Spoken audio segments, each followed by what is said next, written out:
Yesterday was a tragic day, marking 11 years of a great tragedy, but it also saw the tragic death of Ambassador Chris Stevens and two other staff members of the U.S. Foreign Service at the U.S. Consulate in Benghazi in Libya. It reminds us this is a dangerous world, and that America's relationship, particularly with the Muslim world, is especially volatile. Emotions aside, we need to understand this relationship a whole lot better than we do. That's really the genesis, not yesterday's tragedy, but that is the genesis for this program, which is brought to us all courtesy of the Carnegie Corporation in New York and the World Affairs Councils of America, who last year sponsored a series of programs around the country under the broad rubric of Understanding Muslim Societies. We are thrilled to have with us a neighbor. Professor Nader Hashemi is a professor at the Korbel School of International Studies in the University of Denver, just up the road. He swam down this morning, and we appreciate it. He's spoken to other councils as well, and he's really a good person to speak on this very timely subject. His doctorate is in political science from the University of Toronto. He was an Andrew W. Mellon postdoctoral fellow at Northwestern, a visiting professor at UCLA Global Institute. He has written and researched and taught on this fascinating intersection of the role of religion, the role of politics, governance, theory, and the debates about the role of religion in government, which is frankly a debate that we all have in our own country as well, of a different sort. He's the author of Islam, Secularism, and Liberal Democracy, and co-editor of The People Reloaded, The Green Movement, and the Struggle for Iran's Future. Without any further ado, it is my great pleasure to introduce to you Professor Nader Hashemi.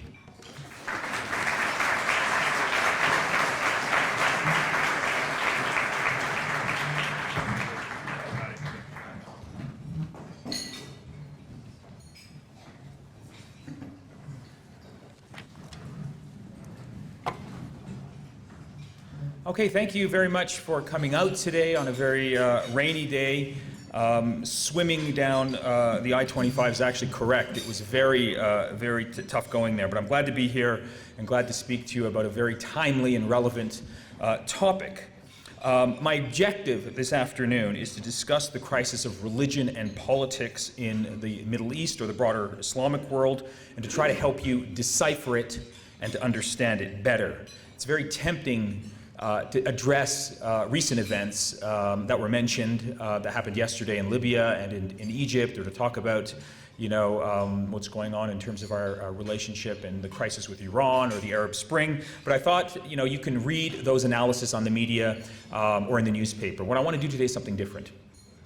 I want to provide a historical framework for understanding the relationship between religion and politics and help you understand this phenomenon known as political Islam, sometimes called Islamic fundamentalism, or religious-based politics. What is going on in the Middle East and in Muslim-majority societies today that can help explain this social phenomenon?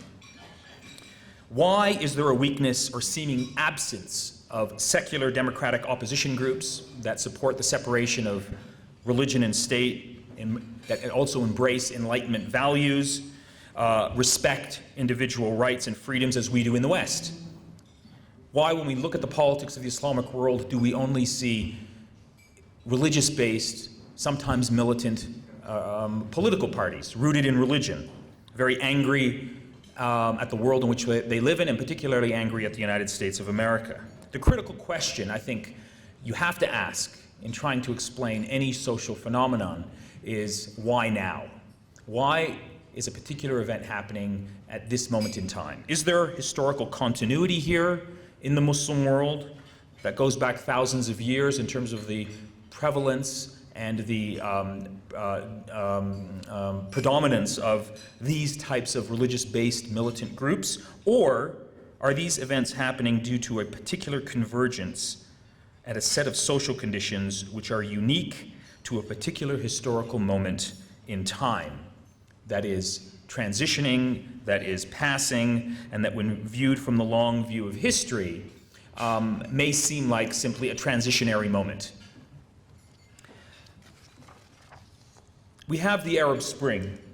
The critical question I just mentioned is why now? And then, of course, we have the Arab Spring. And, of course, the Arab Spring was met initially, I think, by most people in the world with a lot of enthusiasm, a lot of hope, a lot of a sense that perhaps there could be a quick and easy transition toward democracy. But now the debate is, has the Arab Spring turned into an Arab winter? And recent events yesterday in Libya and in Egypt seem to reinforce this.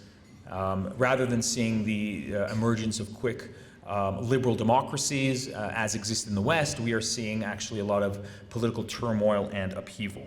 What is happening here? How can we understand this? So I want to explain these broad developments related to political Islam, Islamic fundamentalism.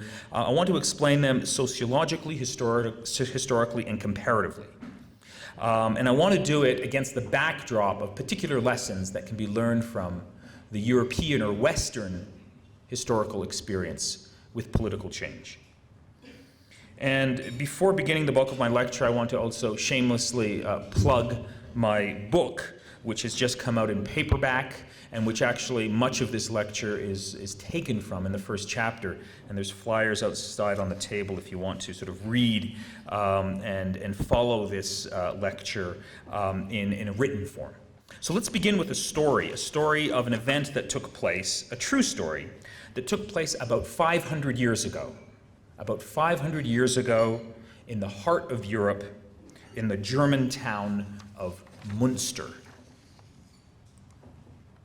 On the 25th of February, 1534, 25th of February, 1534, the German town of Munster was overtaken by Anabaptist zealots who established a radical theological dictatorship. Those who refused to undergo rebaptism were expelled without food or belongings in the middle of a snowstorm. The new regime restructured the local government by canceling all debts, burning financial records, and confiscating food, money, and other valuables. A new moral tyranny was imposed upon the citizenry, the most dramatic example being the burning of all books except the Bible. Blasphemy, seditious language, scolding one's parents, backbiting, adultery, and even complaining were now considered sins and punishable by death. Polygamy was instituted, and unmarried women were ordered to marry the first man that asked them. 49 women were executed and their bodies dismembered as a result of their failure to comply with this new law. A harsh dress code was also implemented. Houses were routinely searched and surplus goods confiscated. It was not long before the plight of the town of Munster was to reach the outside world. The news of the plight of the town of Munster was to spread to the outside world. The Catholic bishop from the town of Munster, who managed to escape from the town, recruits a mercenary army that surrounds the town of Munster and lays siege to the town. Confusion and chaos soon overtake the town of Munster as the siege is tightened. And then from within the Anabaptist rebel ranks, a new moral leader emerges, popularly known as John of Leyden. One of his first acts was to call a town meeting in which he proclaimed, quote, "God has chosen me to be king over the entire world. What I do, I must do because God has ordained me. Dear brothers and sisters, let us now give thanks to God," end quote. As the siege around Munster tightened, starvation set in, and John retained power through periodic prophetic outbursts, often invoking religious scripture. When this was insufficient, outright terror and brute force were his modus operandi, and all dissent was ruthlessly crushed. After a failed coup attempt, John oversaw the torture and the beheadings of the plotters. Their bodies were buried in 2 mass graves in the marketplace. Executions and dismemberments were frequent, and the bodies of the dead were nailed to trees and gateways as a reminder to others. On the 24th of June, 1534, 4 months after the rebel takeover, Munster was finally liberated. The Catholic bishop's troops who liberated the town managed to capture John of Leyden alive, and over the next several months he was led in chains from village to village as a prisoner of war. And then, In January 1536, John was brought back to Munster, and in a public ceremony, he was tortured to death with red-hot irons. His body was then put in a cage and suspended over the church tower, and reportedly that cage still hangs in the town of Munster today. Recalling the Anabaptist uprising in Munster, I think, is instructive in terms of shedding light on the contemporary problems of political development in the contemporary Islamic world. The Muslim world today is at the beginning of its 15th century, or in comparison to the West, it is about 100 years before the time of Martin Luther, the key architect of the Protestant Reformation. Christendom in the early 16th century, like Islam at a similar age in its historical development, was marked by intellectual, political, and religious upheavals. In 1516, Sir Thomas More published his famous book Utopia, a book that reflected new Renaissance thinking by posing fundamentally new and heretofore unexamined questions about the relationship between church, state, and society. A year later, Martin Luther rebelled against the Catholic Church, an event which unofficially launched the Protestant Reformation.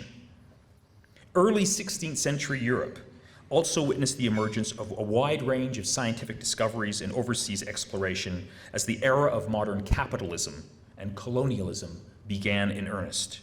25 universities were established at the time, and the printing press had published over 10 million books in various European languages.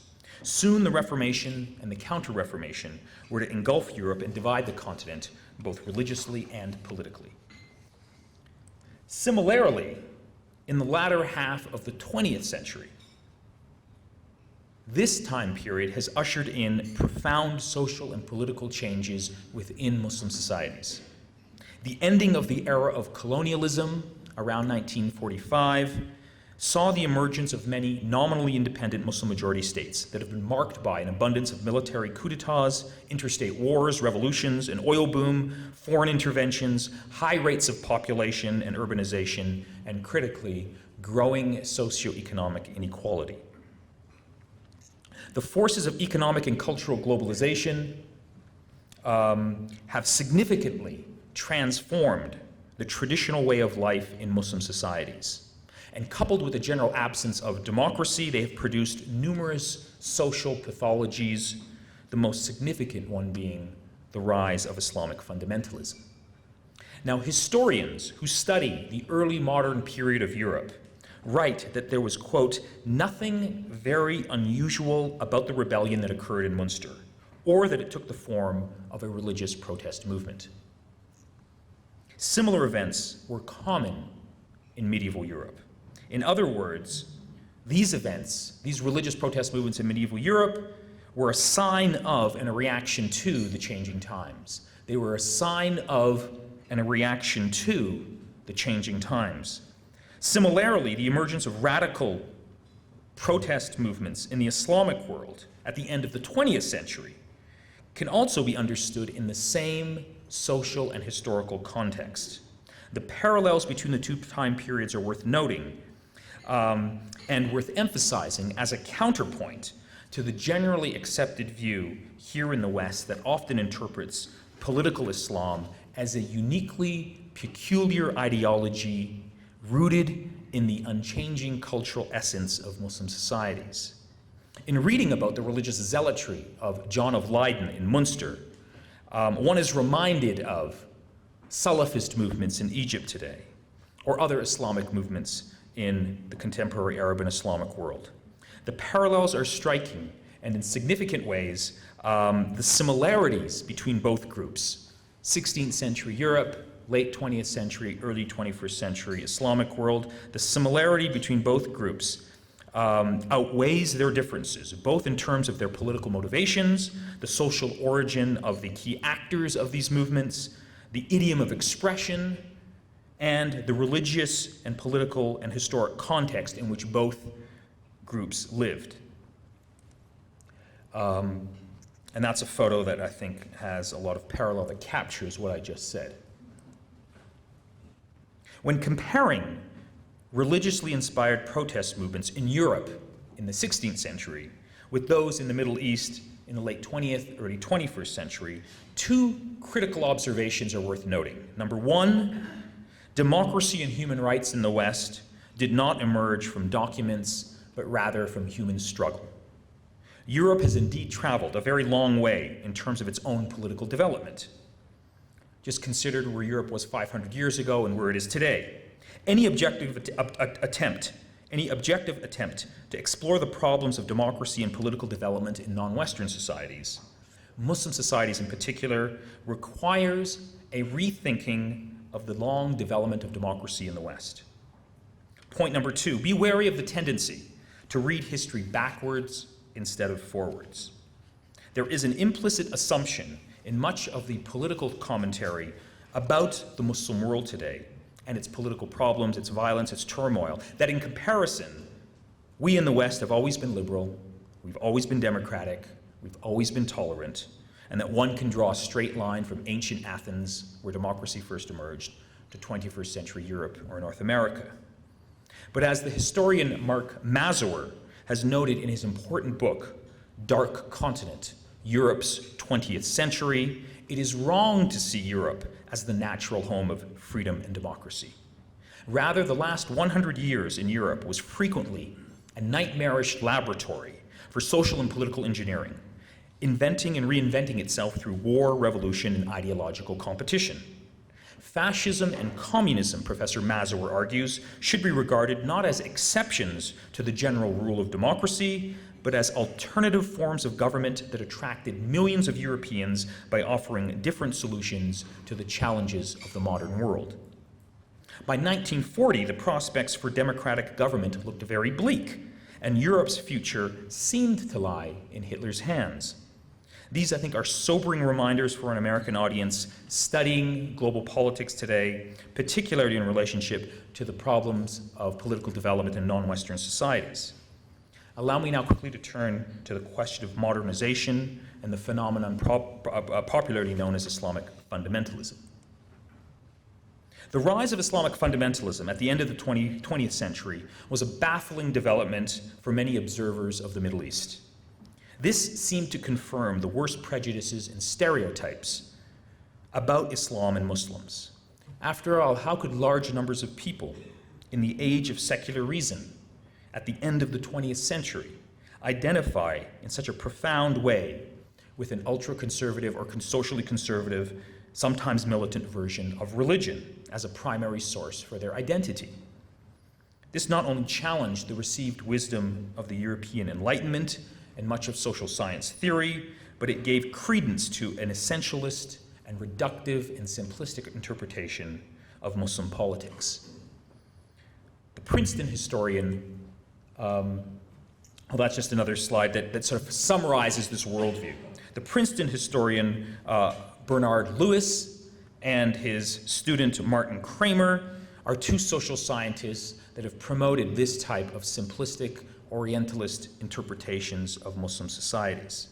And this prevailing interpretation as to why fundamentalism has emerged in the Muslim world instead of liberal democracy at the end of the 20th century is often explained as a function of the unique peculiarities of Islamic civilization. Despotism, it is often argued, is at the very core of the Islamic faith, as it demands submission both to God and to those who rule in his name. If one reads the work, for example, of the popular commentator Ayaan Hirsi Ali, a darling in the West and among many liberals and conservatives, one certainly gets this perspective. An often heard cliche is that Islam does not recognize or support the separation between religion and politics, but instead it's a total way of life, the implication being that a totalitarian system is the natural state of affairs for Muslim societies. Bernard Lewis has gone on to explain that one reason for the absence of liberal democracy in the Muslim world is that Islam discouraged the formation of independent groups that could challenge despotic rule. Martin Kramer, his student, in commenting on this subject and in talking about modern Middle Eastern history, has written, quote, "Of the many fundamentalisms that have emerged within Islam during recent years, perhaps none has had such a profound impact on the human imagination as Hezbollah, the party of God. In attempting to explain the political behavior of this militant group in Lebanon, he has written, quote, "More than any other fundamentalist movement in recent history, Hezbollah evoked the memory of the medieval assassins who were feared in the West and in the Islamic world for their marriage of fierce militancy and destructive deeds." The linking of the activities of Hezbollah, a 20th century organization, with 12th century assassins that existed in the Islamic world in the 12th century is a typical interpretation, or as I would argue, misinterpretation of the modern events of the contemporary Islamic world that is used by this genre of scholars as if to suggest that the more complex modern forces of demographic shifts, economic disparity, cultural transformation and dislocation, and foreign intervention are not worth taking into account. Juan Eduardo Campo, a professor of religious studies at the University of California, Santa Barbara, in a response to Martin Kramer's account of Hezbollah, has written, quote, "One can only imagine the objections that would be raised if a respected American studies scholar were to interpret Chicano or African American gang activity in American cities in terms of ancient Aztec or African warrior religions, while neglecting to discuss the immediate social, cultural, and economic causes of that activity." Campo's comment in response to Martin Kramer on the modern socio-economic crises of state and society in the Middle East and its relationship to the emergence of religious fundamentalism merits some investigation as an alternative reading to the problem of Muslim political development today. On a side note, in his response to Martin Kramer, Campo criticizes him for excluding to discuss the main reason for the emergence of Hezbollah, which was the 1982 Israeli invasion and occupation of Lebanon. A quick turn now to the question of modernity and its malaise and the rise of political Islam. Now, while fundamentalism is often discussed in the mainstream media, in the West, more so in Europe, less so here in the United States, as an exclusively Muslim phenomenon, it's important to acknowledge that all of the major religions have experienced this form of socially conservative and sometimes militant religious piety. The fact that it first emerged in the West, recall the story I just told you about Munster in Germany in the 16th century, is not accidental, given that it was in Europe and in the United States where the process of modernization had its initial and most consequential impact. The momentous transformation of states and societies, and cultures over the last 200 years has profoundly altered the way human beings relate to one another and view the world around them. In the 20th century in particular, there has been a discernible shift away from large extended families and a group-based identity toward a more individual-centered existence. The passing away of traditional society has also included the weakening of parental authority, greater political rights for women, and the questioning and the challenging of religious authority. While these trends are not visible in equal magnitude in every country around the world, they do exist to varying degrees across most societies, and they are intimately connected to what the Canadian philosopher Charles Taylor has termed the malaise of modernity. Modernity has also been identified with an increase in social problems, such as higher divorce and crime rates, alcohol and drug addiction, nerve disorders, and family breakdown.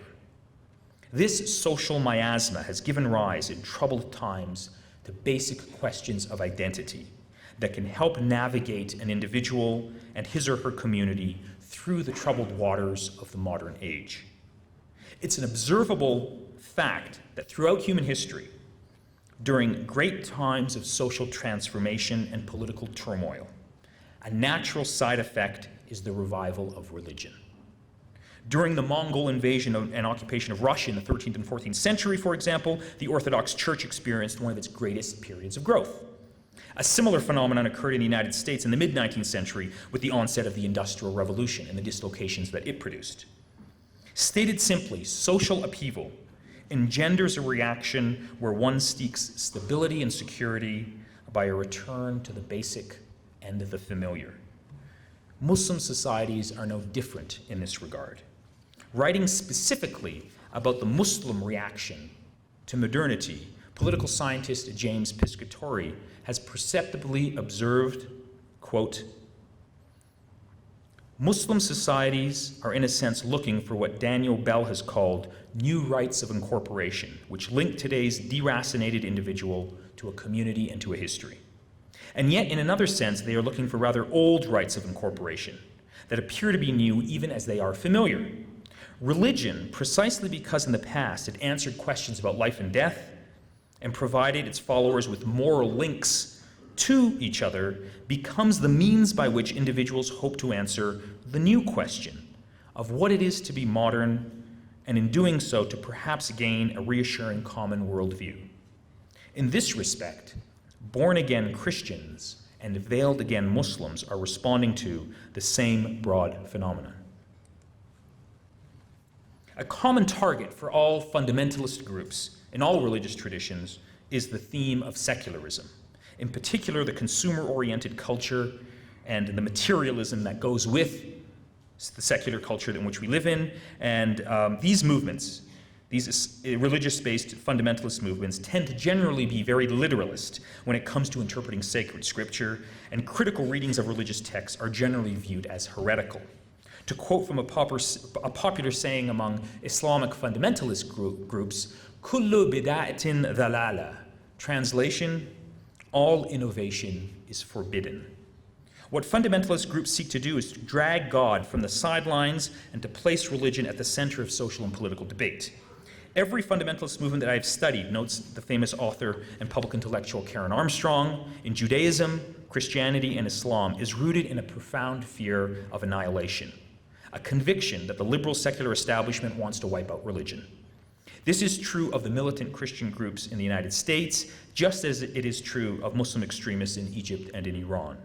The need to, quote, defend religion is a common refrain espoused by religious fundamentalist groups, indicating a sincere belief that they believe that their faith is under assault. Fundamentalists believe that they are fighting for survival, notes Karen Armstrong. And when people feel that their backs are to the wall, they can lash out violently like a wounded animal. Secondly, fundamentalist movements tend to be evangelists whose primary audience are members of their own faith who are deemed to have gone astray and thus lack sufficient piety to attain personal salvation. They are against the idea of pluralism generally in matters of faith, while firmly believing that there is one correct school of interpretation of religion and of law. Significantly, it is important to point out that these movements, these fundamentalist movements in all religions, are not traditional in terms of trying to roll back the clock to some pristine age and to disengage completely with modern society, like the Amish Christians have done or like Hasidic Jews have done. Rather, most mainstream fundamentalist movements are modern, both in terms of the values that they are reacting against and in terms of their very comfortable use of modern technology, support for post-secondary education, and their very urban lifestyles. This is most apparent in the educational backgrounds of many of the adherents of fundamentalist groups, who tend to come disproportionately from the applied sciences, engineering, and medicine, where the answers are precise and the formulas exact. Ambiguous meanings, multiple correct responses, shades of gray, and an appreciation for nuance are not part of their intellectual or professional training. And their responses to contemporary social and political questions is often informed by this cognitive rigidity. In commenting on the parallel processes of religious resurgence in societies around the world, scholars have noted that there is a deep link between globalization and the rise of particularist identities. In other words, the more that the world becomes globalized, the more that we are aware of the plurality of peoples and cultures and regions of the world, the more this forces the question of identity. What is unique about me and myself in this pluralistic, integrated, and interdependent world? And in a widely read book about 20 years ago that some of you might remember, Benjamin Barber wrote a book called Jihad versus McWorld, where he argued this precise point, that the rise of ethno-religious nationalism at the end of the 20th century is really a reaction to the increasing political, economic, and cultural interdependence of our planet. In short, the rise of particularist identities is a natural concomitant to globalization. Now, these political, cultural, and sociological insights, I think, suggest the need for a longer-term perspective on the rise of religious fundamentalism, particularly as it relates to the problems of democracy in Muslim-majority societies. A quick word about modernization and its discontents within the modern Islamic world. Now, modernization, as I've indicated already, is a traumatic process. Modernization is a traumatic process. It's often forgotten that the West took several hundred years to develop its secular and democratic institutions, much of it by trial and error. The wars of religion, political persecution, genocide, industrial revolution, the exploitation of workers, the rise of nationalism, World War I, World War II, all resulted in profound changes in all spheres of life, political, economic, intellectual, and religious. Today, I'm arguing, we are witnessing a similar process of upheaval and transformation in many developing societies, with its concomitant destabilizing effects. It's important to appreciate that the modernization process in the Muslim world has been qualitatively different than it has been in the West. Unlike in Europe, where the process of modernization was largely an indigenous process, deeply connected with changes taking place within civil society, in the case of most Muslim societies, modernization began as a direct result of the colonial encounter with Europe. Instead of innovation, the modern experience in most Muslim societies was one of imitation, in an attempt to play quick catch-up with the West. Muslim countries in the post-colonial era have been split, largely speaking, unhealthily into two camps: a ruling elite, often who have received a Western-style education and who have internalized the secular values, and a large majority that has not. Many regimes in the Muslim world continue to be ruled, at least up until the Arab Spring, by an aging gerontocracy of men, while the majority of their populations are under the age of 30. Most political change over the last 30 to 40 years in the Middle East and the broader Islamic world has been change that has been forced top-down on society in an accelerated manner, in a draconian manner, in an authoritarian manner. Not political change that has happened as a result of a bottom-up indigenous experience of debate, negotiation, bargaining, inclusion. Just to cite one example, in 1935, the modern ruler of Iran, then king, known as Reza Pahlavi, the first sort of founder of the Pahlavi dynasty. In 1935, this modernizing head of state decides to do something for Iranian women. And so he literally wakes up one day in 1935 and orders his troops to go onto the streets of Tehran and to remove the veil from the heads of women at bayonet point. And if you read the political memoirs and testimonies of women at that time, this was interpreted as a sign of forced nakedness, completely shocking to a traditional and religious society. Many women did not go out of their homes during the daytime. They would only go out at nighttime.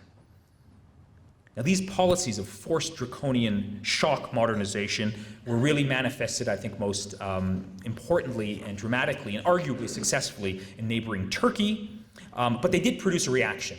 They produced a reaction from traditional society, particularly in the rural areas, who rejected this type of forced imposition. And so in the case of Iran, just to pursue the example, in the same way that the king of Iran in 1945 tried to forcibly remove the veil from the heads of Iranian women, in 1979 when the Ayatollah Khomeini and his Islamic revolutionaries come to power, they tried to reimpose in the same authoritarian manner a dress code that they believe is normative and proper for their own societies. It is against this backdrop of historical and political change that I think we should properly situate and try to understand Islamic fundamentalism as a historic phenomenon. This is not the first time, I'm arguing tonight, or this afternoon, this is not the first time that societies undergoing intense periods of social change have encountered militant religious social movements that seek stability and order. Western observers of the contemporary Muslim world need to overcome your own amnesia about Western history and recognize distinct parallels between what is happening today in the Middle East and the early phases of modernization in the West. In the post-September 11th euphoria about the superiority of Western values, it is often forgotten that Western history did not begin with human rights, democracy, and free markets, but rather their origins lie elsewhere. Michael Walzer, who was a prominent political philosopher at Princeton, wrote his doctoral dissertation at Harvard University on the Puritan Revolution in England in the 17th century, a period of civil war and intense turmoil. And he provided in his book an understanding, a comprehensive framework for understanding what he called the Revolution of the Saints, a study in the origin of radical politics. And it's in pursuit of this thesis that I want to turn to in the last part of my lecture. Now, Michael Walzer's book that you see on the screen, The Revolution of the Saints, focuses on the early modern period of England, a period. The 16th century, 17th century was a period of time that has been described as a period of intense social transformation, marked by population growths, rural to urban migration in huge numbers, and a receding feudalism.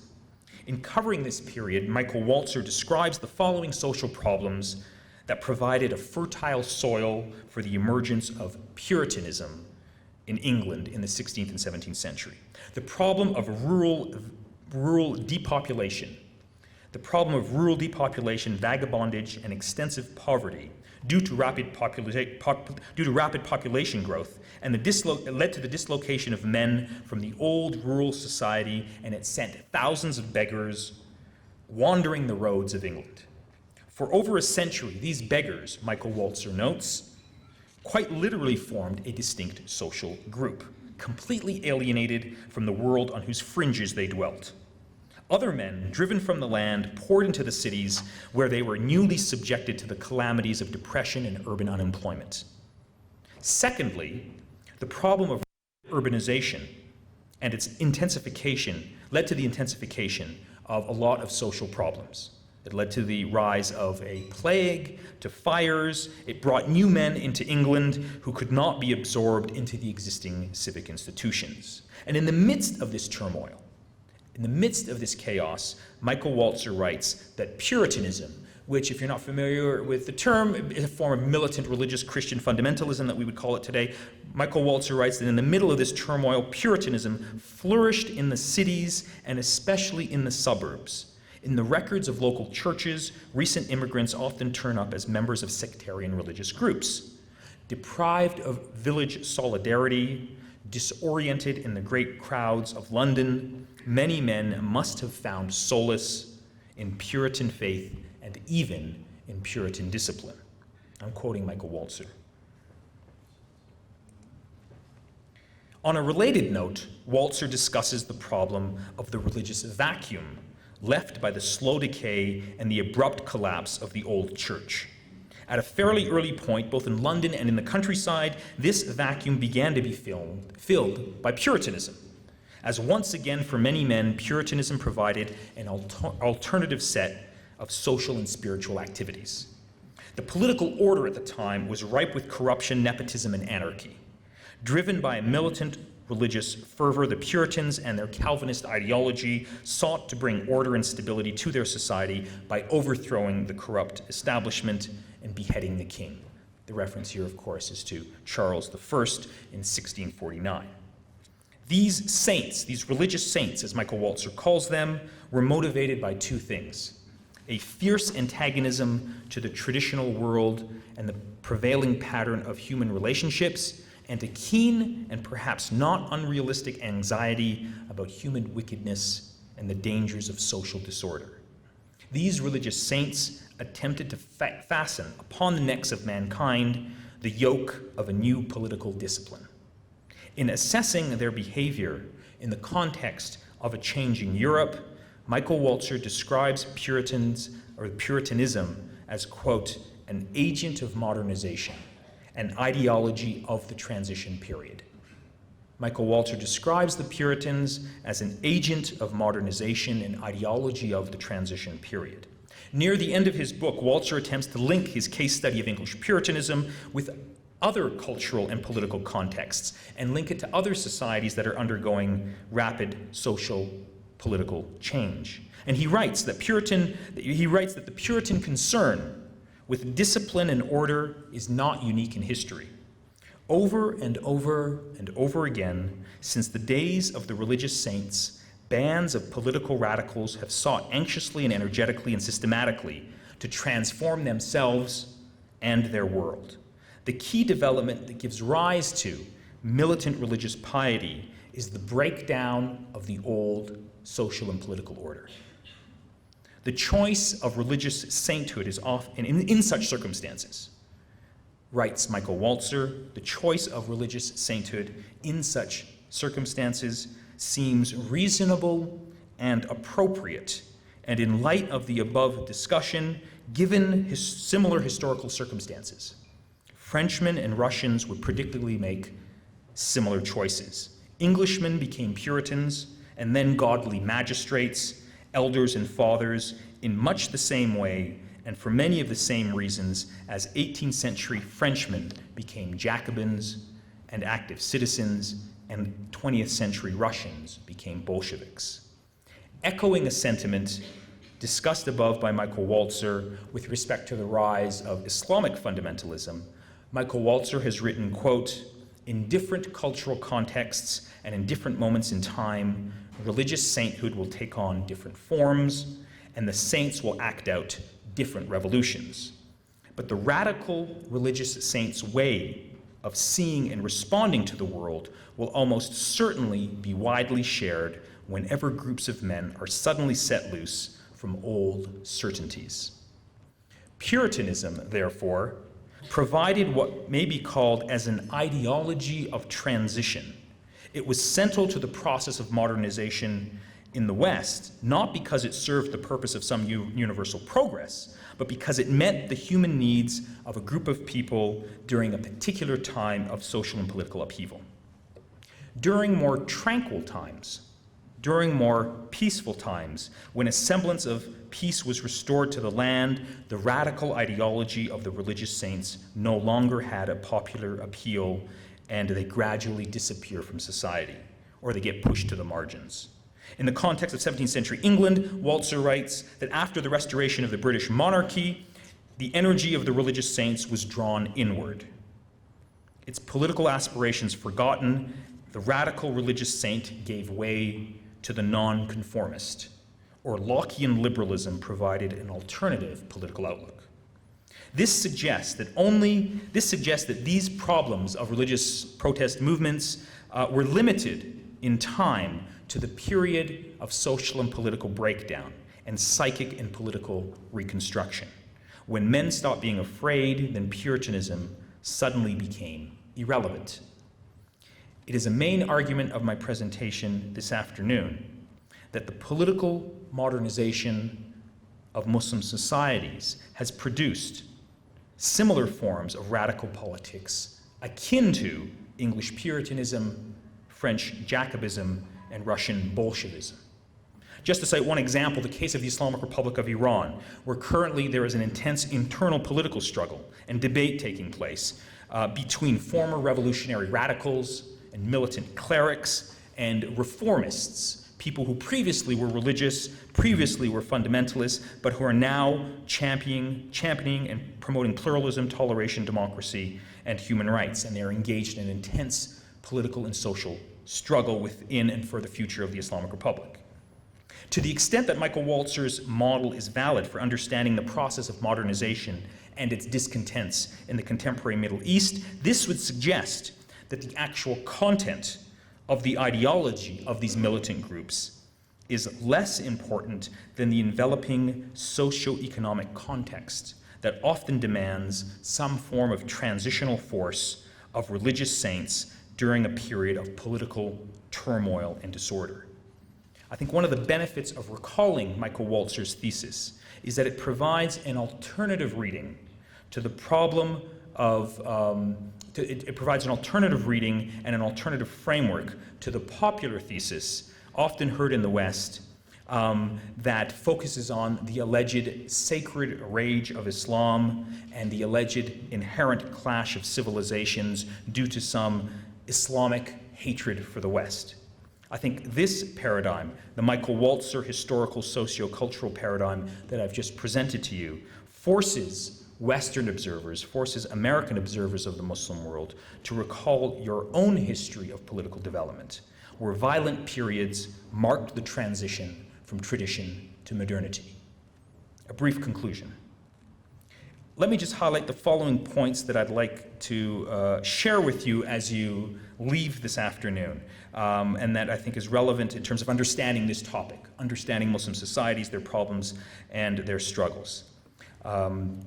Number one, resist the easy temptation to generalize and to view the Islamic world and the 1 billion Muslims on this planet as a monolith.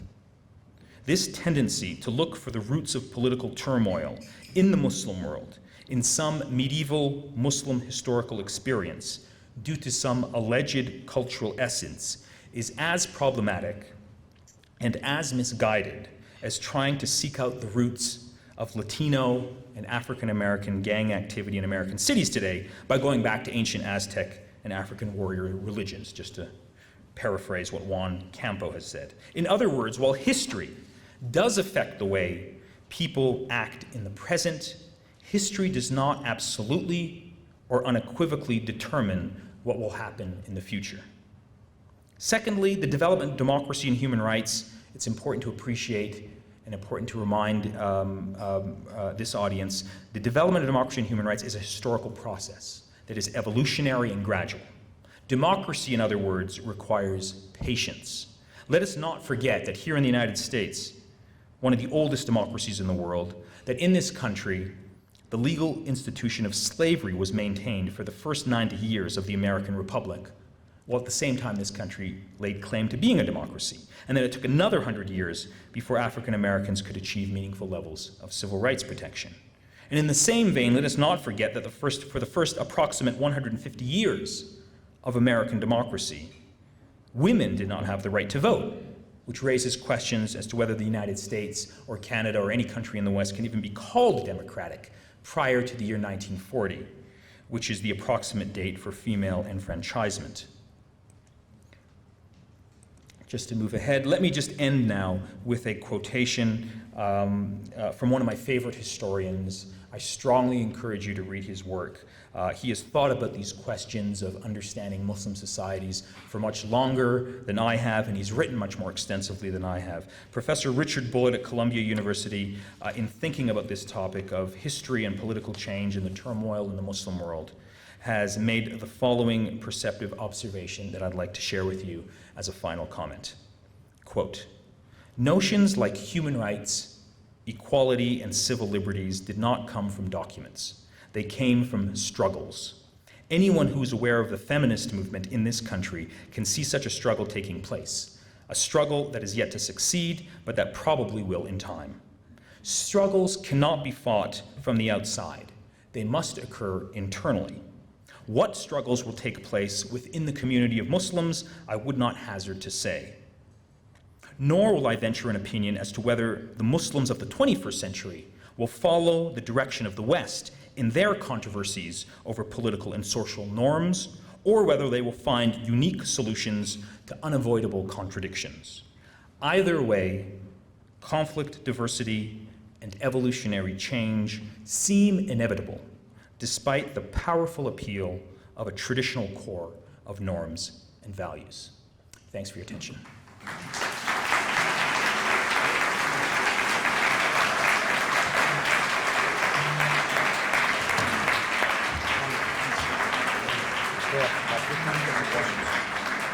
Sure, you want to take the question? Absolutely wonderful, thought-provoking, lots of rich history and lots of rich ideas. This is not a shy crowd. We have about 15 minutes because Professor Hashemi does have to get on the road to teach this afternoon back up in Denver. But we have about 15 minutes for questions. So we have a hand over here, and I will repeat the question for the benefit of everybody in the back and for the Pikes Peak Library District. Yes? This is kind of a long-winded question. Well, we'll try and keep it less long-winded and more questions. Right. Basically, this morning, through affiliations we have throughout our foundation, we have a relationship with a couple young political leaders in Pakistan.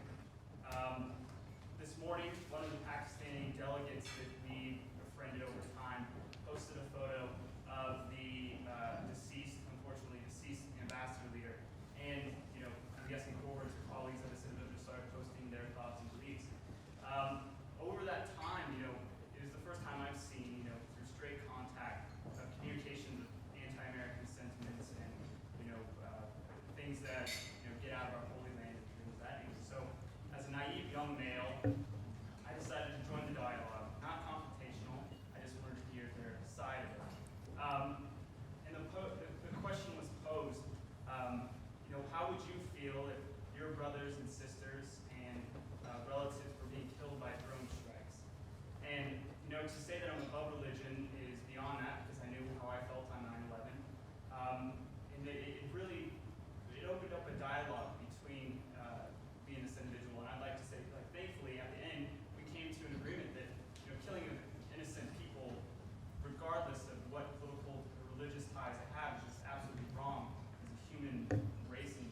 I'm not going to try and respond to all of that. It's a question relating to a conversation online about people who are angry about what's happened in Benghazi, and those who said, well, how would you feel if you were being killed by drone attacks and this was a Pakistani? But the punchline, I think, is really this. To what extent is the American, and I'm paraphrasing, and if I don't capture it, let me know. To what extent is the American presence, engagement, involvement in the Middle East, across the Muslim world, to what extent, and these are not your words but mine, to what extent does it exacerbate this tension? No, it's a good question. I think if you speak to most people in the region, there's a lot of disdain for American involvement in the region, largely because the United States emerges as a major player in the politics of the Middle East after World War II. But it does so against the backdrop of a longer Western presence in the region, a European, British, and French presence that was not very positive. That was the era of imperialism, colonialism. The United States basically takes over that role. And if you look at sort of the US presence in the Middle East from 1945 until today, broadly speaking, that presence there has not been a presence that has been perceived as supporting popular movements, promoting human development, economic development. It's been supporting, unfortunately, dictatorial regimes. I mean, we should not forget this, and I always make the case. Let's not forget about the very embarrassing, long-standing support that the United States gives up until today to the House of Saud in Saudi Arabia, which is the home of, the ideological home of Al-Qaeda, which is one of the most, and so that's just one example. I mean, in 1953, the United States intervened in the Middle East, okay? It had a presence there. What it did in Iran was it effectively overthrew an emerging democratic process and reinstalled the Shah of Iran to the throne, which set the social conditions 25 years later for the Iranian Revolution. With respect to Pakistan, there's a lot of anxiety and anger among Pakistanis toward the drone strikes that you mentioned. Now, it's a difficult situation from an American perspective because those drone strikes are attacking militants who are planning radical activity against the United States. But let's not fool ourselves. Despite the new technology, those drone strikes are not accurate. They carry a cost. Innocent people are being killed. So what do you do from an American perspective? At the same time, you use the drone strikes because it's a cost-effective way of dealing with religious militancy, but at the same time, each drone strike, often kills innocent people, kills innocent families, and that leads to greater anti-American sentiment. I would make a difference, though. I think recently, the American intervention that was criticized here, but that I supported, the American intervention in Libya, was a historic shift. It was on the side of the popular forces on the ground. It led to the toppling of a long-standing dictator. It provided an opening for a democratic transition in Egypt. But those historic memories of American involvement from the perspective of the people on the ground is very negative, largely because many of the allies that we've had in the region, have been dictators. I mean, let's not forget that Hosni Mubarak was the second largest recipient of U.S. foreign aid until recently. He was a long-standing dictator. He was despised by the Egyptian people. And because he was supported by the Americans pay a cost. So generally speaking, there's a lot of negativity toward American policy in the past and in the present. I think Libya is a historic shift. I think if the United States were to intervene to come to the rescue of the courageous Syrian opposition fighting the dictatorship in Damascus, I think that would shift the balance a bit in terms of the perception of the United States always being on the side. The fact that the United States is actually on the sidelines here, watching the slaughter in Syria take place, despite the appeals of the Syrian opposition for help to shoot down those aircraft that are bombing Aleppo and bombing Homs on a daily basis. I think that, again, they see when the United States can get involved, they're not getting involved to help popular struggles. So it's a very negative experience. I mean, there's a lot of history here. I can't sort of do justice to it. And I think it forces serious questions about, U.S. foreign policy toward the Middle East. What should it be? What could it be? How can it be adjusted? And what direction should it take in the future? In the back. Yeah. Whitney. With all the despotisms that have plagued Western society for the years, we have at least attempted an alternative model that we call democracy. We are still experimenting with democracy. But where in Islamic history do we see any alternative to despotism, whether it's a spectrum of despotism or theocratic despotism? Yeah. Is there any hope for any model other than despotism in the Islamic world? Is there, I'll shorten the question, but I think this is the essence of Whitney's question. What is in the in the history of the Islamic world that gives precedence or makes democracy a compatible philosophy? Because we haven't seen it. Well, if we were having this conversation here in the United States in 1776, I could ask you the same question. Where in the history of the West has there ever been a democracy where we could have hope that the American revolutionary experiment in the late 18th century would be successful? I mean, well, if you go back to Greece in the 21st century, I think the democracy in Greece would be very different. I think most Americans would have huge problems with that as a model for democratic experience. And even if you're going to hold that as a model of Western sort of exceptionalism, let's not forget that that democratic experiment was very limited in time. And from the ending of the experiment in Greece for about 2,000 years moving forward, it was Western political feudalism, despotism, monarchical rule, no experimentation with democracy. The point here is the one that I addressed in my talk, that even though history has a powerful appeal and informs the modern contemporary moment, people are not prisoners of their own historical experience. People can change, political transformation does take place. There are, I think, points where people can, there are sort of opportunities and there are some hopeful signs that one can see in the contemporary Islamic world. Take, for example, this is often forgotten, but take the most populous Muslim country in the world today. Indonesia. Doesn't get a lot of discussion, but Indonesia gets very good rankings for its experience with democracy over the last 10 years. Okay? That's something to be hopeful with. But I think it's important to appreciate that the Muslim world, in comparison to the West, is just beginning to experience political openings that could lead to democracy. And I'm not saying it's a guarantee. There's no guarantee with history. It could lead into some form of theocratic fascism, some military rule, but I think also the possibility of a democratic opening is also there. Mubarak was in power for 30 years, and I think you can't have this conversation about the problems and the disillusionment about the prospects for democracy in the Muslim world without asking yourself, where has the United States of America been for the last 50 years in this debate? Have we been on the side of democratic forces, or have we been supporting dictatorial regimes?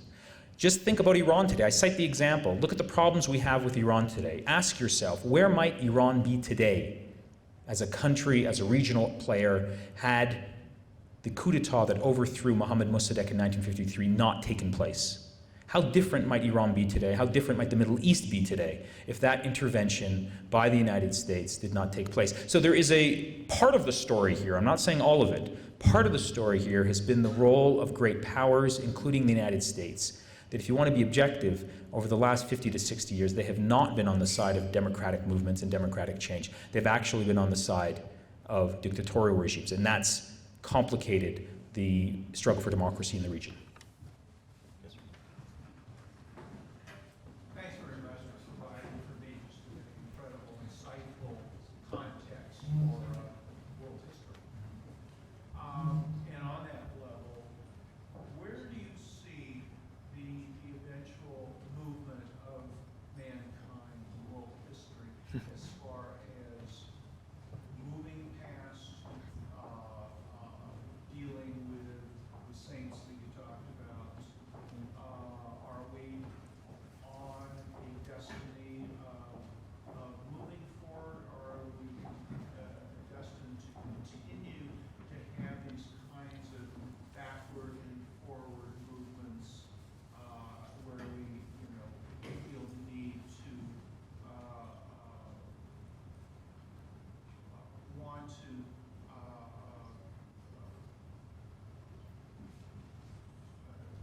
engage in fundamentalism? A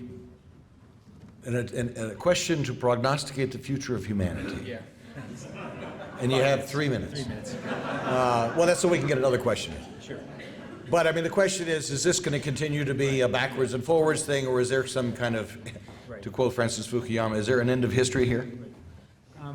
Well, like I said, there's no way of predicting this, okay? There's no guarantees. There was a great book that was written, I remember when I was writing my doctoral dissertation in about 2001. This is a great historical sociologist at Columbia, Charles Tilly. He wrote this book about the history of democracy in Europe from 1650 to the year 2000. And he noted in the book that for every movement of democracy during this period of time, 350 years, for every movement for democracy, there was a similar movement against democracy. In other words, there was about similar movements of authoritarianism and democratic change back and forth.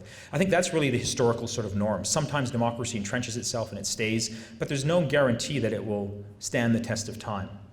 I think what I would try to do in my talk is to emphasize the enveloping socio-political and historic context of upheaval, of the rapid transformation of civil society, of traditional societies, of the chaos and uncertainty that traditional societies sort of go through. That leads to militant religious piety. We've seen it in Europe in the 16th century. We're seeing it in the developing world, in the Islamic world today. I think to the extent that those destabilizing elements that are often rooted in people's economic vulnerability. I mean, there's a big theory here in social sciences that connects fear of death, the vulnerabilities that societies and communities have in terms of their own ability to survive as a political community with militant religious piety. People tend to be much more attached to these type of religious groups when they feel that there's no social safety net, when they feel that they don't know what the future holds. So I think to the extent that one can provide those types of socioeconomic safeguards, political stability, moving away from wars, providing people with economic opportunities. I mean, one of the big debates here, it's an interesting debate for Americans to have, is why do we see the United States of America among the modern liberal post-industrial societies as being way off in left field with respect to the role that religion and religious groups play in public life. You don't see that in Canada, you don't see it in Western Europe. It's very much a uniquely American sort of phenomenon that people try to explain.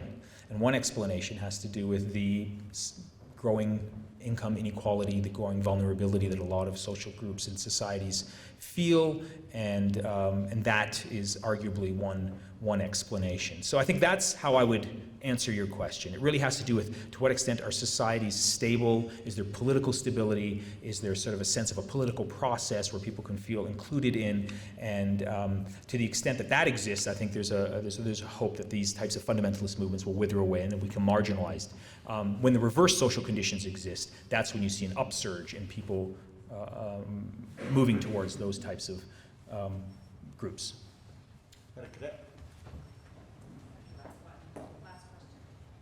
Before globalization, progress spanning hundreds of years didn't prevent people from sleeping at night because they didn't have to hear or see it, right on their home television screens.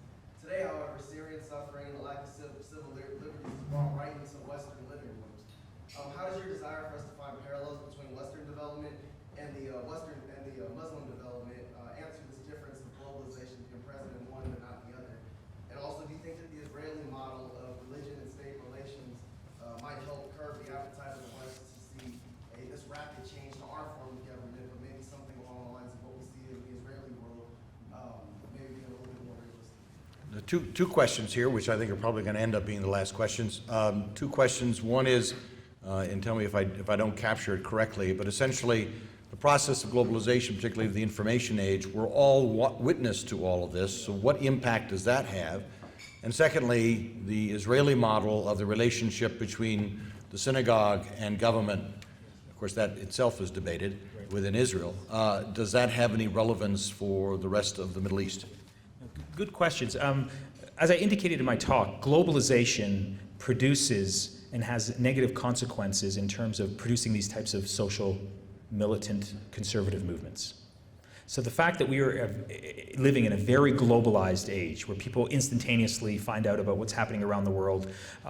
Just cite an example in terms of what's happening today in Libya. I mean, if someone made some sort of controversial film in some part of the world, it would take months, if not years, before someone on the other side of the world would be able to find it. There was no YouTube. The effects of that type of militant extremist groups on both sides of the world mutually reinforcing each other simply didn't exist 100 years ago. It exists today, and it complicates, I think, the process of political development in the Muslim world. Globalization, for all of its benefits, also has negative consequences. In terms of the role that Israel might play as a possible model for the Muslim world, I'm actually very sympathetic to that thesis. Because Israel, despite all of its flaws in terms of its behavior and persecution and treatment of the Palestinians, within Israel itself, among Israeli Jews, there is a very careful, back and forth, but relatively stable, if one looks over the last 60 years, attempt to reconcile the religious with the secular. There's a lot of very religious people in Israel, a lot of very secular people in Israel. They've made some sort of accommodation that has, always has tensions because you're trying to reconcile people with very different worldviews. But they've been able to reconcile those tensions within an existing democratic framework for Israeli Jews. I think the Muslim world has a lot to learn from that experience. But of course, the Muslim world can't learn and won't learn from the Israeli internal experience until the question of the Israel-Palestine conflict is solved. Because the view that the Arab and Islamic world have toward Israel is that Israel is this colonial settler state. It's perceived as being an oppressive sort of player in the region. And so when people look at the Israeli example, they look at Israel as an occupier, as a dispossessor of Palestinians. People can't get beyond, intellectuals do, but the masses of people in the Arab world can't get beyond the perception of Israel as being very negative. But if there is a resolution to the Israel-Palestine conflict, and there is, two states that emerge for Palestinians and Israelis, and there is a movement toward reconciliation, I think there is a lot of lessons that the Israelis can teach and that Arabs and Muslims can learn from the Israeli example, because they've actually been experimenting with this attempt to balance religious, secular, fundamentalists, liberal groups in one political model. But in order for that to happen, a precondition is a just resolution of the Israel-Palestine conflict. And unfortunately, it seems like we're very far away from that happening. Unfortunately,